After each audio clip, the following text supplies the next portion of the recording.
बीच में शायद कुछ डिस्टरबेंस हुआ था। तो हमारी कपिल जी, अभी आवाज़ और वीडियो साफ आ रहे हैं?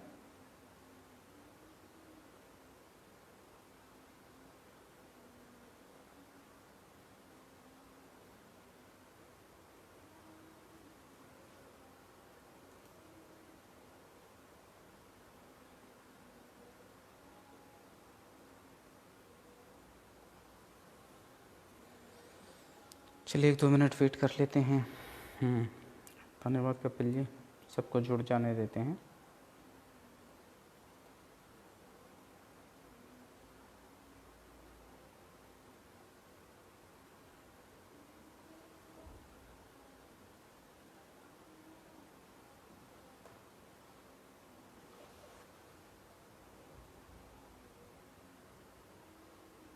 और आप में से अभी तक पीछे अगर किसी का कोई कन्फ्यूजन है तो प्लीज़ कमेंट कर दीजिए, मैं उन क्वेश्चंस को एड्रेस कर लूँगा, या फिर लास्ट में आप क्वेश्चन पूछ सकते हैं, कोई दिक्कत नहीं है।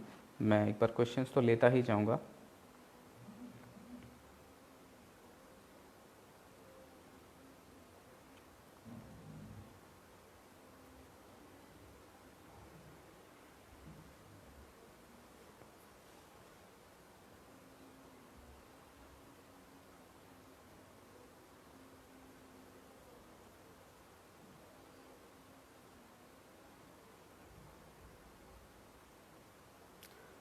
तो हमारी चर्चा चल रही थी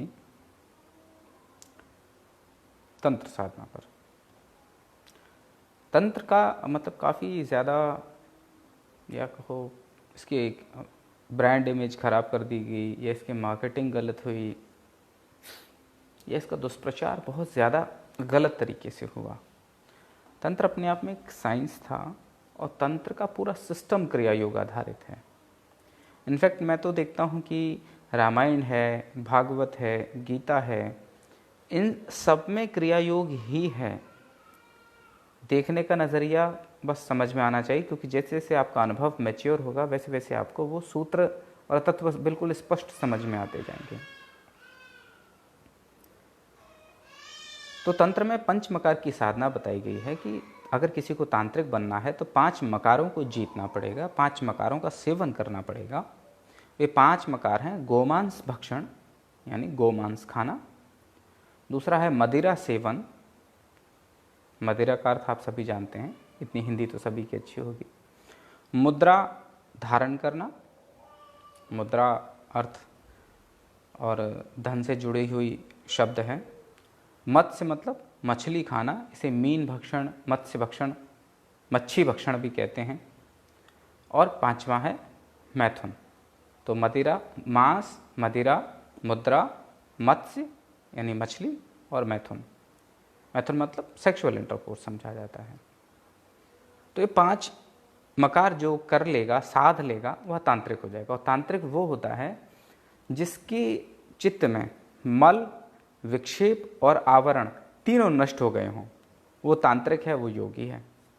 मल शरीर में और मन में होते हैं, विक्षेप चित्त में होते हैं, और आवरण स्वरूप के ऊपर होते हैं। तो अब आप देखिए, जिसने ये 5 मकार साध लिए उसके मल, विक्षेप और आवरण नष्ट हो जाएंगे, यानी उसे आत्मज्ञान की प्राप्ति हो जाएगी। अब वह उच्च स्तरीय साधनाओं को साधने के लिए योग्य हो गया। अब ये 5 मकार हम समझते हैं। सबसे पहले हम समझते हैं कि गोमांस क्या है। आपने हठ प्रदीपिका और घेरंड संहिता, शिव संहिता, योग तत्वोपनिषद, योग राजोपनिषद, योग कुंडल्योपनिषद, ये सभी उपनिषद ध्यान से पढ़े होंगे। ये सभी हठ योग के ग्रंथ वो ध्यान से पढ़े होंगे, क्योंकि आप में से कई लोग एकेडमिक्स से भी जुड़े हुए हैं। तो जब हम शिव संहिता, घेरंड संहिता, हठ प्रदीपिका में खेचरी मुद्रा का वर्णन पढ़ते हैं तो हमारी जिह्वा को गोमांस कहा गया है। हमारा जो टंग है ये गोमांस है।